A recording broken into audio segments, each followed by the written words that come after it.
പരദൂഷണം നിർത്താൻ നിങ്ങൾ ഒരു ദിവസം ഈ കേൾക്കുന്ന ഓരോരുത്തരും ഒന്ന് ശ്രമിച്ചു നോക്ക്. ഒരു ദിവസം നിങ്ങളെ കൊണ്ട് പരദൂഷണം നിർത്താൻ പറ്റുമെന്ന് അസാധ്യമായിട്ടുള്ള കാര്യമാണ്. നമ്മളൊരു ദൂഷ്യവും പറയണില്ല എന്നൊന്ന് തീരുമാനിച്ച് നിങ്ങൾക്ക് പറയാൻ ഒരു വിഷയം ഉണ്ടാവില്ലേ. പരദൂഷണം ഒഴിവാക്കാവോ? അടുത്ത വർഷം ഇന്നു മുതൽ നിങ്ങളുടെ ജീവിതത്തിൽ സന്തോഷം വരാൻ തുടങ്ങും. ഗുരുക്കന്മാരൊക്കെ വാങ്ങിക്കുന്ന പൈസ എന്ന് പറയുന്നത് വലിയ പൈസകളാണ്. എന്തിനാണ് ഒരു ഗുരുവിന് പൈസ? മോക്ഷപ്രാപ്തിയിലേക്ക് പോവുകയാണ് ഗുരുക്കന്മാർ എന്നാണ് പറയുന്നത്. അപ്പോൾ എന്തിനാണ് ഗുരുക്കന്മാർക്ക് പൈസ എന്ന് പറയുന്ന കാര്യം? ഗുരുക്കന്മാർക്ക് പൈസയുടെ ആവശ്യമില്ല. എന്തെങ്കിലും ചെയ്യണമെന്ന് ആഗ്രഹമുണ്ട് എങ്കിൽ അങ്ങ് പറയുന്ന അധികം പണമായി കഴിഞ്ഞാൽ അത് അധർമ്മമാകുമെന്ന്. പിന്നെ അത് ഓട്ടോമാറ്റിക്കലി എവിടെയാണോ അധികം പണമുള്ളത് അവിടെ എല്ലാം അധർമ്മം തന്നെ വാഴും. ഏത് ക്ഷേത്രത്തിൽ നോക്കിക്കോ. ഈ ലോകത്തിലെ കോടീശ്വരന്മാരെല്ലാം അധർമ്മികളാണ്. അങ്ങനെ ആർക്കെങ്കിലും സംശയം ഉണ്ടെങ്കിൽ വരാലോ, എന്നെ പരീക്ഷിക്കാലോ. എന്നിട്ട് അയാളുടെ ഉള്ളിൽ പ്രകാശവും ഐശ്വര്യവും ഒന്നും നിറഞ്ഞില്ലെങ്കിൽ അയാൾക്ക് എന്നെ കുറ്റം പറയും, നിങ്ങളുടെ ഗുരു അല്ലാട്ടോ. ഗുരുജി നമസ്കാരം. നമസ്തേ. ഗുരുജി, ഒരു പുതുവർഷം തുടങ്ങുകയാണ്. ഈ പൊതുസമൂഹത്തിനോട് ഗുരുജിക്ക് ഈ പുതുവർഷത്തിൽ എന്താണ് പറയാനുള്ളത്? നമ്മൾ ധാരാളം സോഷ്യൽ മീഡിയ ഒക്കെ കാണുന്ന കൂട്ടത്തിലാണ്. ന്യൂസുകൾ, വാർത്തകൾ, ചർച്ചകൾ ഇതൊക്കെ കേൾക്കാറുണ്ട്. ഇത് നമ്മുടെ സമൂഹത്തിൽ എന്തെങ്കിലും മാറ്റം ഉണ്ടാക്കണ്ടോ നമ്മൾ തന്നെ ചിന്തിക്കണം. പറ്റുമെന്നുണ്ടെങ്കിൽ പരദൂഷണം നിർത്തുക, ഈ അനാവശ്യ കാര്യങ്ങളിൽ ഇടപെടാതിരിക്കുക, അനാവശ്യ കാര്യങ്ങൾ സംസാരിക്കാതിരിക്കുക. ഇതൊക്കെ ആയിരിക്കും അതിന് ഏറ്റവും നല്ലത്. കാരണം ഇതെല്ലാം നമ്മൾ നിർത്തുന്നത് കൊണ്ട് നമുക്ക് തന്നെയാണ് ഗുണം. ഇനി അടുത്തൊരു ചോദ്യത്തിലേക്ക് പോകേണ്ട, ഞാൻ ഇതിൽ തന്നെ പറയാം അതിൻ്റെ കാരണം എന്താണെന്ന്. ഇപ്പോൾ നമ്മൾ കണ്ടിട്ടുണ്ട് സാധാരണ സമൂഹത്തിൽ ഏതൊരു കുടുംബത്തിൽ നോക്കിയാലും ഇന്ന് പ്രശ്നങ്ങളേ ഉള്ളൂ. ഒരു ഭാര്യയും ഭർത്താവും, അച്ഛനും മക്കളും, അല്ലെങ്കിൽ അമ്മയും മക്കളും, കുടുംബം ഒന്നും ഒരു തരത്തിലും എവിടെ ഇറങ്ങിയാലും നമുക്ക് വാഗ്വാദങ്ങളും ശകാരങ്ങളും പ്രശ്നങ്ങളും തമ്മിതല്ലുകളും ബുദ്ധിമുട്ടും ഇത് മാത്രമേ കാണാനുള്ളൂ. രണ്ടുപേര് കൂടി കഴിഞ്ഞ് രണ്ടുപേര് അറിവുള്ളവരാണ്, ചർച്ചയാണ്, അവസാനം അത് കലാപത്തിലാണ് തീരുന്നത്. ഇതിൻ്റെ കാരണം നമ്മൾ അപ്രകാരത്തിൽ കലുഷമായിട്ട് കിടക്കുകയാണ്. നമ്മുടെ ഉള്ളിൽ തന്നെ നമ്മുടെ ഈ ബുദ്ധിയും മനസ്സും തമ്മിൽ കമ്മ്യൂണിക്കേറ്റ് ചെയ്യുന്നത് പോലും പ്രോപ്പറല്ല. ബുദ്ധി ഒന്ന് പറയും, മനസ്സ് മറ്റൊന്ന് പറയും. ഇവരംഗീകരിക്കുന്ന പരസ്പര അംഗീകാരം അവർക്കില്ല. നമ്മളുടെ കോംപ്ലിക്കേറ്റഡ് മെമ്മറി അത്രമാത്രം നിറഞ്ഞു. സോ അതിൻ്റെ ഫലമായിട്ട് എന്ത് പറ്റിയെന്ന് ചോദിച്ചാൽ രണ്ട് വ്യക്തികൾ തമ്മിൽ എപ്പോഴും ഫൈറ്റാണ്. കുടുംബങ്ങളിലും ഇത് തന്നെയാണ് സംഭവിക്കുന്നത്. നമ്മൾ എവിടെയെല്ലാം കയറി മറ്റുള്ളവരുടെ പ്രശ്നങ്ങളിൽ നമ്മൾ ഇടപെട്ട് നമ്മൾ ഇഷ്യൂസ് ഉണ്ടാക്കുന്നു, അതേ പ്രോബ്ലം നമ്മുടെ വീട്ടിലും തിരികെ വരും. സിമിലറായിട്ടുള്ള ഇഷ്യൂസാണ് നമ്മൾ ഉണ്ടാവുന്നത്. ഇപ്പോൾ ഒരു പെൺകുട്ടി പുതിയതായിട്ട് വിവാഹം ചെയ്തൊരു വീട്ടിൽ ചെന്നു. ആ വീട്ടിൽ അവിടെ ബഹളം തുടങ്ങി. ആൺകുട്ടിയും പെൺകുട്ടിയും കൂടെ വേറെ താമസിക്കാൻ മാറി. എങ്ങനെയാണെങ്കിൽ ആ കുട്ടിയെ വളർത്തിയ മാതാപിതാക്കൾക്ക് ബുദ്ധിമുട്ടും വിഷമങ്ങളും ഉണ്ടാവുള്ളൂ. അവരുടെ വിഷമത്തിന് പരിണിത ഫലം ഇവർക്ക് അനുഭവിക്കാതിരിക്കാൻ പറ്റുമോ? ഇല്ല. ഇവരും വിവാഹം കഴിച്ച് ഇവരും വളർന്നു വലുതായ കുട്ടികളുണ്ടായി അടുത്ത കുടുംബജീവിതത്തിലേക്കും ഇവർക്ക് ഇതിൻ്റെ റിഫ്ലക്ഷൻ കിട്ടും. നമ്മൾ അനാവശ്യ ചർച്ച കാണുന്നതിൻ്റെ ഫലമായിട്ട് ഈ രാഷ്ട്രീയക്കാർ ചെയ്യുന്ന ഒരു കാര്യവും നമ്മൾ ചർച്ച ചെയ്യുന്നതുകൊണ്ട് ഒരു ഗുണമില്ല. അത് അവർക്ക് മാത്രം ഗുണമുള്ള. പക്ഷെ ചിലത് വീട്ടുകാരുടെ പിടിവാശി ആയിക്കൂടെ? ചില കാര്യങ്ങളില്ല, ആരുടെ ഒരു പിടിവാശിയില്ല. എല്ലാം നമ്മൾ എന്താ പറയുന്നത്, അല്ല, ഇന്നും ജാതി വെറിയും മതവെറിയും അല്ലെങ്കിൽ അത്തരത്തിലുള്ള കാര്യങ്ങൾ കൊണ്ട് നടക്കുന്ന ഒരുപാട് രക്ഷകർത്താക്കളുണ്ട്. അങ്ങനെ വേറെ സമൂഹത്തിൽ നിന്ന് വിവാഹം കഴിച്ചു കഴിഞ്ഞാൽ ഇന്നും അക്സെപ്റ്റ് ചെയ്യാത്ത ഒരുപാട് രക്ഷകർത്താക്കളുണ്ട്. ഇല്ല, ഞാൻ വിവാഹത്തിലേക്ക് പോണില്ല. ഞാൻ ഉദാഹരണം പറഞ്ഞാൽ ഈ 2025 നിർത്താൻ പറ്റുന്ന ഒരു കാര്യം, ഇന്നത്തോടു കൂടി ഫുൾ സ്റ്റോപ്പ് ഇടുക, അന്യൻ്റെ കാര്യം അന്വേഷിക്കുക, മറ്റുള്ളവരുടെ വിഷയത്തിൽ ഇടപെടുക, പരദൂഷണം പറയുക. ഇതൊക്കെ നിർത്തിയാൽ തന്നെ എല്ലാ കുടുംബങ്ങളിലും സമാധാനം ഉണ്ടാവും. പരദൂഷണം നിർത്താൻ നിങ്ങൾ ഒരു ദിവസം ഈ കേൾക്കുന്ന ഓരോരുത്തരും ഒന്ന് ശ്രമിച്ചു നോക്ക്. ഒരു ദിവസം നിങ്ങളെ കൊണ്ട് പരദൂഷണം നിർത്താൻ പറ്റുമെന്ന് അസാധ്യമായിട്ടുള്ള കാര്യമാണ്. നമ്മളൊരു ദൂഷ്യവും പറയണില്ല എന്നൊന്ന് തീരുമാനിച്ച് നിങ്ങൾക്ക് പറയാൻ ഒരു വിഷയം ഉണ്ടാവില്ല. ഞാൻ ശ്രമിച്ചു നോക്കിയിട്ടുണ്ട് പലപ്പോഴും. നമുക്കൊരു വിഷയവും സംസാരിക്കാനുള്ള ഒരാളെ കണ്ടു കഴിഞ്ഞാൽ നമസ്തേ, എന്തിൻ്റെ വിശേഷം, സുഖം, ജോലിയെല്ലാം നന്നായിട്ട് പോകണം, തീർന്നു. പിന്നെ അപ്പുറത്തേക്കൊന്നുമില്ല. ഇനിയിപ്പോൾ എൻ്റെ വീട്ടിൽ ചെന്ന് കഴിഞ്ഞാൽ ഞാൻ ഭക്ഷണം ഉണ്ടാക്കുകയാണെന്നുണ്ടെങ്കിൽ ആ ഭക്ഷണത്തിൻ്റെ കൂട്ടത്തിൽ നിന്ന് എന്തെങ്കിലും സംസാരിക്കാൻ പറ്റും. ഒന്നും സംസാരിക്കാനില്ലാതെ വന്ന് അടുത്ത് നമ്മൾ പുറത്തേക്കൊന്ന് നോക്കിക്കഴിഞ്ഞാൽ എന്തൊരു തിരക്കാവുള്ളൂ, പണ്ട് അങ്ങനെ ആയിരുന്നില്ല, ഉടനെ നമ്മൾ പരദൂഷണത്തിലേക്ക് പോയി. ഈ പരദൂഷണം നമ്മളിൽ തന്നെയാണ് ഇഷ്യൂസ് ഉണ്ടാക്കുന്നത്. പരദൂഷണം ഒഴിവാക്കാവോ? അടുത്ത വർഷം ഇന്നു മുതൽ നിങ്ങളുടെ ജീവിതത്തിൽ സന്തോഷം വരാൻ തുടങ്ങും. ഇപ്പം മെയിനായിട്ട് വരുന്ന ടോപ്പിക് ഏതാ? അനാവശ്യമായിട്ട് ടി വി ചാനൽ നിർത്തേണ്ടി വരും, അനാവശ്യമായ സോഷ്യൽ മീഡിയ നിർത്തേണ്ടി വരും, അനാവശ്യമായ വാട്സപ്പ് ഈ പരിപാടിയൊക്കെ നിർത്തേണ്ടി, ആവശ്യത്തിന് ഇതെല്ലാം വിനിയോഗിക്കുക. ഒരു ഗുരു എന്ന നിലയ്ക്ക് അങ്ങ് സമൂഹത്തിന് കൊടുക്കുന്ന സന്ദേശം ഇതൊക്കെ തന്നെയാണോ, അല്ലെങ്കിൽ അങ്ങയുടെ ജീവിതത്തിൽ നിന്ന് കൊടുക്കുന്ന സന്ദേശങ്ങൾ? എൻ്റെ സന്ദേശം എന്ന് പറഞ്ഞു കഴിഞ്ഞാൽ എൻ്റെ സന്ദേശമല്ല, ഗുരുക്കന്മാർ മുഴുവൻ കൊടുക്കുന്ന സന്ദേശം ഇത് തന്നെയാണ്. അവനവൻ്റെ കാര്യം നോക്കി അവനവൻ ജീവിക്കുക. ഞാൻ വന്നത് എൻ്റെ കാര്യം, ഞാൻ ഈ ഭൂമിയിൽ നിന്ന് എന്തെങ്കിലും പഠിക്കാൻ വന്നത് അല്ലേ, ഞാൻ ആരെയും പഠിപ്പിക്കാൻ വന്നതല്ല. ഞാനത് പഠിച്ചു, ഇപ്പോഴും പഠിക്കുകയാണ്. ഇപ്പോഴത്തെ ചോദ്യത്തിൽ ഞാൻ പഠിച്ചുകൊണ്ടിരിക്കുക, ഞാനിത് ചെയ്യേണ്ട ആവശ്യമുണ്ടോ എന്ന്. പക്ഷേ ഇതാണ് എനിക്ക് സമൂഹത്തോട് ഇനി ചെയ്യാൻ പറ്റുള്ളൂ. ഇനി എനിക്ക് പോയിട്ടൊരു ബിസിനസ് ചെയ്യാൻ പറ്റില്ല. കാരണം ഒരു ഗുരുവായിട്ട് നിലകൊള്ളാനാണ് ഇനി ഈ ജീവിതം ഇങ്ങനെ പോകാനാണ് എനിക്കിഷ്ടമുള്ളൂ. പണിയെടുക്കാതെ ജീവിക്കാനല്ല, ഈ പണി തന്നെ എടുത്തുകൊണ്ട് ജീവിക്കാൻ. ഒരു ഗുരുവിനെ എങ്ങനെ വിനിയോഗിക്കണമെന്ന് സമൂഹമാണ് തീരുമാനിക്കേണ്ടത്. പണ്ട് കാലങ്ങളിൽ ഗുരുക്കന്മാർ സംരക്ഷിച്ചിരുന്നത് രാജാക്കന്മാരായിരുന്നു. രാജാക്കന്മാർ അവർക്ക് ഗുരുവിൻ്റെ ആവശ്യമുണ്ട്. കാരണം ഗുരുക്കന്മാരുടെ ദീർഘവീക്ഷണം അവർക്ക് പലയിടങ്ങളിലും ഗുണപ്പെടും. ഇന്നത്തെ രാഷ്ട്രീയക്കാർക്ക് ഗുരുക്കന്മാരുടെ ആവശ്യമില്ല. അവർക്ക് ചാണക്യ സൂത്രങ്ങളാണ് വേണ്ടത്. അവർക്ക് ഗുരുക്കന്മാർ വേണ്ട. അവർക്ക് വേണ്ടത് കുടില തന്ത്രങ്ങളും എങ്ങനെ ഏറ്റവും മോശമായ രീതിയിൽ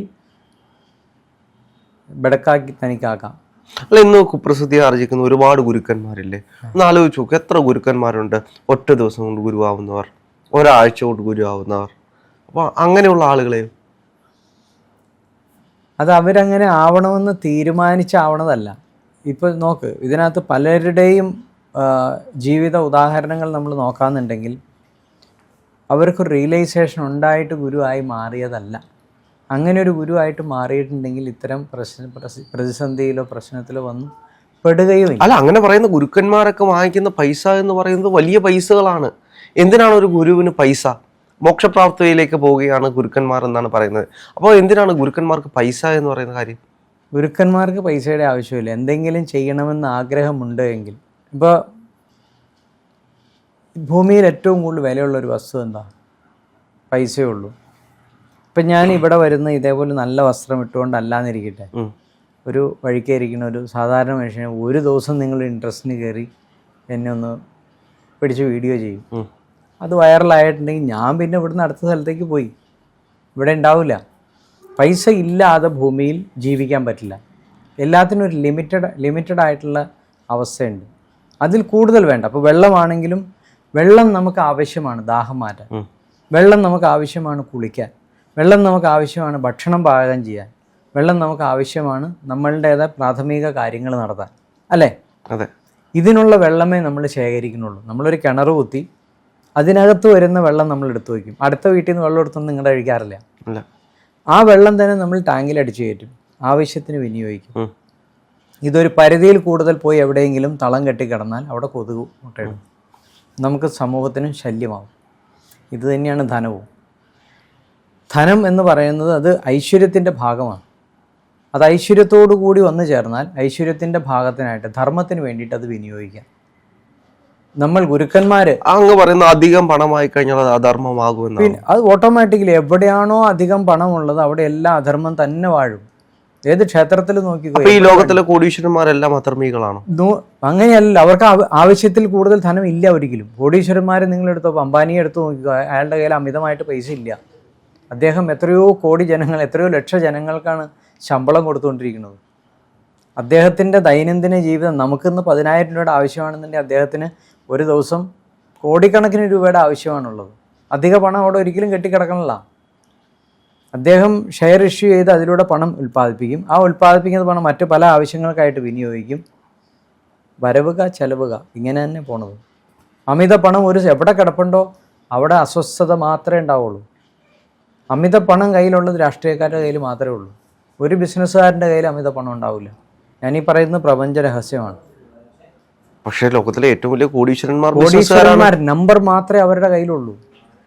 അവരുടെ കയ്യിൽ ധനം ഇല്ല. ഒരു ബിസിനസ്സുകാരൻ എങ്ങനെയാണ് കോടീശ്വരനാവുന്നത്? അവൻ 1 രൂപ ഇന്ന് നമ്മുടെ അക്കൗണ്ടിൽ 1 ലക്ഷം രൂപ കിടക്കുന്നു എന്ന് പറയുന്ന പോലെ അവരുടെ അക്കൗണ്ടിൽ 10 ലക്ഷം കോടി രൂപയൊന്നും കിടക്കണ്ടാവില്ല. മൂല്യത്തെ കാണിച്ച് ഷെയർ ഇഷ്യൂ ചെയ്ത് ഷെയറിലൂടെ പൈസ ഉൽപ്പാദിപ്പിച്ച് ആ പൈസ അപ്പോൾ ബാധ്യസ്ഥനായി നിൽക്കുകയാണ്. ഏറ്റവും വലിയ പണക്കാരൻ എന്ന് പറഞ്ഞാൽ ഏറ്റവും വലിയ ബാധ്യസ്ഥനാണ്. ഏറ്റവും കൂടുതൽ ബാധ്യതയുള്ളവരാ. ഇപ്പോൾ വിജയമല്യ നമ്മൾ ബിസിനസ് പൊളിയുന്നത് വരെ വിജയമല്യ എന്താണെന്ന് നമുക്കറിയില്ലായിരുന്നു. പുള്ളി ഒരു ഇഷ്യൂ വന്നപ്പോഴാണ് നമ്മൾ മനസ്സിലായത് എല്ലാവരെയും പറ്റിച്ചു എന്ന്. അയാൾ ആരും പറ്റിച്ചിട്ടൊന്നുമില്ല. അയാൾക്ക് ആസ്തിയുണ്ട്, അയാൾ പോയിട്ടുണ്ട്, അതിനുള്ള മൂലധനം എന്താണോ മൂല്യം ഉണ്ടായിരുന്നു ഇവിടെ കിടപ്പുണ്ട്. ആരെയും പറ്റിച്ചിട്ടൊന്നുമില്ല. എല്ലാം അങ്ങനെ റോൾ ചെയ്ത് പോകണുള്ളൂ. ഒരു റോളിങ്ങിലൂടെ കടന്നു പോവുക. ഒരു പക്ഷേ എൻ്റെ കയ്യിലോ നിങ്ങളുടെ കയ്യിലോ ഉള്ള മനസ്സമാധാനം അവരുടെ കയ്യിലില്ല. ഈ റോളിങ്ങിന് കൊടുക്കുമ്പോൾ സാധാരണപ്പെട്ട മനുഷ്യരുടെ കയ്യിൽ നിന്നാണ്. അവർ അന്നന്ന് ദിനം പ്രതി കഷ്ടപ്പെട്ടുണ്ടാക്കുന്ന പൈസയാണ് ഇവർക്ക് കൊടുക്കുന്നത്. ആ പൈസ എടുത്തിട്ടാണ് അവർ റോൾ ചെയ്യുന്നത്. അപ്പോൾ അവരുടെ ജീവിതം അധോഗതിയിലേക്ക് പോവുകയല്ലേ. ആരുടെയും ജീവിതം അവര് ആഗ്രഹം കണ്ട് ഇന്നുകൊണ്ട് ഒരിക്കലും ഇല്ല. ഇപ്പോൾ ഞാനൊരു ബാങ്കിനെ അപ്രോച്ച് ചെയ്തിട്ട് എൻ്റെ മൂലധനം, എൻ്റെ ബേസ് നോക്കിയിട്ടാണ് അവർ ലോൺ തരുന്നത്. അല്ലാതെ ഒരാളും ലോൺ തന്നില്ല. അങ്ങനെ ഒരു ബാങ്കും ചെയ്യാൻ തയ്യാറാവില്ല. കാരണം ആ ബാങ്കിൻ്റെ ജോലിക്കാരൻ അങ്ങനെ ഉത്തരവാദിത്തമുണ്ട്. ഇപ്പം ഞാനൊക്കെ ബാങ്കിൽ ചില സമയത്ത് ട്രാൻസാക്ഷൻ നടത്തുമ്പോൾ എനിക്ക് സമയമില്ലെങ്കിൽ ഞാൻ ബ്ലാങ്ക് ചെക്ക് എഴുതി ബാങ്കിൽ ഒപ്പിട്ട് കൊടുത്തേച്ചാണ് പോണത്. ആ മാനേജർ അത് ദുർവിനിയോഗം ചെയ്യുമോ? ഒരിക്കലും ചെയ്യില്ല. കാരണം അയാൾക്ക് എൻ്റെ കയ്യിൽ നിന്ന് കിട്ടുന്ന ആ XY എമൗണ്ടും കൊണ്ട് അയാളുടെ ജീവിതം തീരില്ല. അത് ബാങ്കിനും നമ്മളും തമ്മിലുള്ള വിശ്വാസമാണ്. ഇത് തന്നെയാണ്, ആ വിശ്വാസമാണ് എന്ന് നിലനിൽക്കുന്നത് ബാങ്കുകളിൽ. അപ്പോൾ ഈ ഗുരുക്കന്മാരുടെ കാര്യത്തിലേക്ക് വരുമ്പോൾ, ഗുരുക്കന്മാരുടെ കേസിൽ ഇത് തന്നെ. ഇപ്പം ഞാൻ ചെയ്യുന്ന പ്രവൃത്തി എന്താണെന്ന് നിങ്ങൾക്കറിയില്ല. എനിക്കെന്തിനാണ് പൈസ എന്നറിയണമെങ്കിൽ എന്നോട് ചേർന്ന് നിൽക്കണം. അപ്പോൾ മനസ്സിലാവും, എടാ ഗുരുജിക്ക് ഇത്രയും പൈസ പോരല്ലോ എന്നേ തോന്നുള്ളൂ. ഞാൻ കാറ് മേടിക്കാനല്ല, ആഡംബരം കാണിക്കുക. 2019 ഉപയോഗിക്കുന്ന അതേ കാറ് തന്നെ എപ്പോഴും എനിക്കുള്ളത്. ഞാൻ 6 മാസം കൂടുമ്പോൾ കാർ അപ്ഡേറ്റ് ചെയ്യണില്ല. 6 മാസം കൂടുമ്പോൾ മൊബൈൽ മാറ്റണില്ല. ഒരു അപ്ഡേഷനും ഇവിടെ ഇല്ല. നമ്മൾ അപ്ഡേഷൻ നടത്തിക്കൊണ്ടിരിക്കുന്ന സമൂഹത്തിൽ എങ്ങനെ ഇതിനെ കൊണ്ടുവന്ന് ലോകത്തിന് അല്ലെങ്കിൽ സമൂഹത്തിന് എങ്ങനെ ഗുണം ചെയ്യാൻ പറ്റും? എന്തിനാണ് സമൂഹത്തിന് ഗുണം വരണത്? ആ സമൂഹത്തിൽ തന്നെയാണ് ഞാനും ജീവിക്കുന്നത്, അല്ലേ? പക്ഷെ ഒറ്റ ദിവസം കൊണ്ട് ഗുരുക്കന്മാരാകുന്ന ആളുകൾ വാങ്ങിക്കുന്ന പൈസയുടെ കാര്യത്തിലേക്കാണ് ഞാൻ വരുന്നത്. അതിലേക്ക് വന്നു കഴിഞ്ഞാൽ അത് ആ വ്യക്തിപരമായ കാര്യമില്ല. അതിന് ഞാൻ ഉത്തരം പറഞ്ഞാൽ ശരിയാവില്ല. കാരണം അത് ഞാൻ ഈ സീറ്റിലിരുന്നുകൊണ്ട് മറ്റൊരാളെ കുറ്റം പറഞ്ഞതല്ലേ. ഞാൻ ഇപ്പോൾ കുറച്ച് മുമ്പ് പറഞ്ഞത് എന്താ, പരദൂഷണം പാടില്ല എന്ന്. എന്നിട്ട് ഞാൻ തന്നെ പരദൂഷണത്തിൻ്റെ ആശാനാവാൻ പാടുണ്ടോ? ഇല്ല. അപ്പം അത് നമുക്കിനി ഈ ചോദ്യം ആദ്യം ചോദിച്ചിരുന്നു എനിക്ക് പറയാമായിരുന്നു. അത് കഴിഞ്ഞിട്ട് ഞാൻ പരദൂഷണം നടത്തുമെന്ന് പറയാറുണ്ട്, കുഴപ്പമുണ്ടായില്ല. അപ്പോൾ യഥാർത്ഥത്തിൽ അപ്പോൾ ആരാണ് ഒരു ഗുരു? ഏത് യഥാർത്ഥത്തിൽ അപ്പോൾ ആരാണ് ഒരു ഗുരു? ഗുരു എന്ന് പറഞ്ഞു കഴിഞ്ഞാൽ നിങ്ങളുടെ ഉള്ളിൽ, അതായത് ഒരു ഗുരു എന്ന് പറഞ്ഞു കഴിഞ്ഞാൽ അയാളുടെ ഉള്ളിൽ പിന്നെ ഇരുട്ടില്ല. ഗുരു എന്ന് പറഞ്ഞാൽ 2 അക്ഷരത്തിന് അതിന് അത്രമാത്രം വ്യാപ്തിയുണ്ട്. അതായത് അവനവൻ്റെ ഉള്ളിലെ ഇരുട്ടെല്ലാം പോയി അവിടെയെല്ലാം പ്രകാശം കൊണ്ട് നിറഞ്ഞ് സന്തോഷവും സുഖവും സമൃദ്ധിയുമായിട്ട് ജീവിക്കുന്ന ഒരാളാണ് ഗുരു. ആ ഗുരുവിനൊരു ക്വാളിറ്റി വേണം. ആ ഗുരുവിൻ്റെ മുന്നിൽ ഒരാൾ പ്രശ്നവുമായിട്ട് വന്നിരുന്നാൽ അയാളെ ഇതേപോലെ പ്രകാശിപ്പിക്കാൻ പറ്റണം. ആ കഴിവ് എനിക്കുള്ളത് കൊണ്ടാണ് ഞാൻ തന്നെ പറഞ്ഞത് ഞാൻ തസ്മേ ഗുരുവാണെന്ന്. അങ്ങനെ ആർക്കെങ്കിലും സംശയമുണ്ടെങ്കിൽ വരാലോ, എന്നെ പരീക്ഷിക്കാമല്ലോ. എന്നിട്ട് അയാളുടെ ഉള്ളിൽ പ്രകാശവും ഐശ്വര്യവും ഒന്നും നിറഞ്ഞില്ലെങ്കിൽ അയാൾക്ക് എന്നെ കുറ്റം പറയാം, നിങ്ങൾ ഗുരു അല്ലാട്ടോ, ഇല്ലേ? ഇപ്പോൾ അങ്ങൊരു ഗുരുവാണ്, അങ്ങയുടെ അടുത്തേക്ക് വരികയാണെങ്കിൽ എന്നിൽ പ്രകാശം ഉണ്ടാക്കാൻ വേണ്ടി അല്ലെങ്കിൽ എന്നിൽ ബോധം ഉണ്ടാക്കാൻ വേണ്ടി ഞാൻ അങ്ങയുടെ അടുത്തേക്ക് വരികയാണെങ്കിൽ അങ്ങ് എന്താണ് ചെയ്യാൻ പോകുന്നത്? ഒരു ശക്തി എന്നിലേക്ക് പകരുകയാണ് ചെയ്യുന്നത്. അത് ഇങ്ങനെ പകരല്ല. ഇപ്പം നോക്ക്, നിങ്ങളുടെ വിശപ്പ് മാറണമെങ്കിൽ നിങ്ങൾ എന്താ ചെയ്യേണ്ടത്? മുമ്പിൽ ഭക്ഷണം വിളമ്പി തരാൻ എനിക്ക് പറ്റും, അല്ലേ? നിങ്ങൾ തന്നെ കൈ കഴുകി അതിനെ യഥാവിധി എങ്ങനെയാണോ കഴിക്കേണ്ടത് ഞാൻ പറഞ്ഞു തരും. ഇങ്ങനെ കഴിച്ചു കഴിഞ്ഞാൽ നല്ല രുചിയാണ്.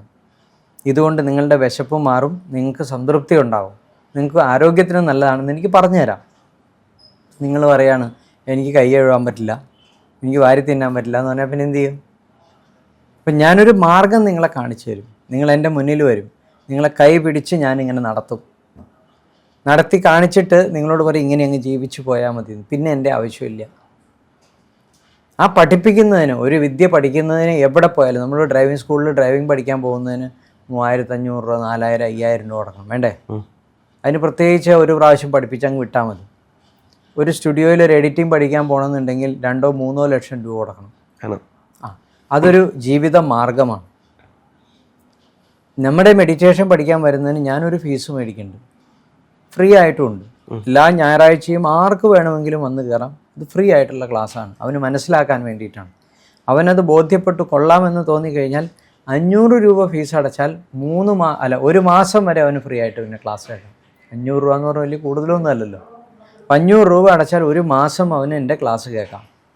ഇനി അതും കഴിഞ്ഞിട്ട് അവന് മെഡിറ്റേഷൻ ചെയ്യണമെന്ന് തോന്നിയാൽ പിന്നെ അപ്രോച്ച് ചെയ്യുമ്പോഴാണ് നമ്മൾ ഫീസിലേക്ക് വരുന്നത്.